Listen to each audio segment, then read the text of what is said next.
Poliklinikalarda rejali emlash tadbirlari muntazam davom etmoqda. Bu tadbirlar aholini yuqumli kasalliklardan himoya qilishda muhim profilaktik chora hisoblanadi. Biroq emlash jarayonida faqat vaksina qilishning o'zi emas, aholi bilan ishlash madaniyati ham katta ahamiyatga ega.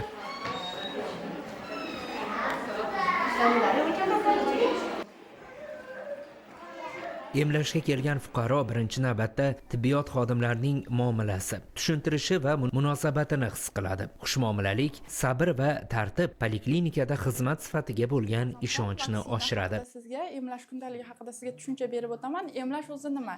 Emlash bu organizmni turli xil yuqumli kasalliklardan himoya qilish vositasi hisoblanadi.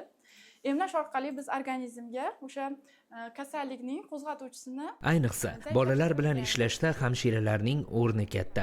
Ular bolani psixologik jihatdan tayyorlab, emlash jarayonini xavfsiz va tez amalga oshiradi. Ota-onalarning xavotirini kamaytirish, savollariga to'g'ri javob berish ham shu yerda muhim vazifalardan biridir. Bugungi kunda bolalar o'rtasida qizamiq va qizilcha kasalligini oldini olish maqsadida 6 oylikdan 7 yoshgacha ommaviy emlash immunizatsiya haftaligini o'tkazyapmiz. Qizamiq kasalligi havo tomchi yo'li orqali yuqadigan o'tkir yuqumli kasallik bo'lib, tana haroratining ko'tarilishi, yuqori nafas yo'llarini yallig'lanishi va terida o'ziga xos toshmalar toshishi bilan kechadi. Qizamiq belgilari bolada tana harorati 39-40 daraja bo'lishi mumkin. Quruq yo'tal, holsiz, ko'z qizarishi, so'ng toshmalar etapma-etap toshishi bilan boshlanadi.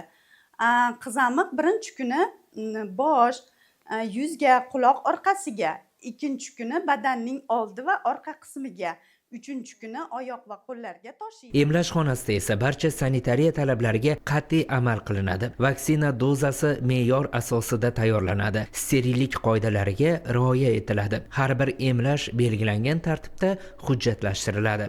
Hozirgina vaksina olib chiqdim. Ko'nglim to'q, xavotirdan xoli bo'ldim.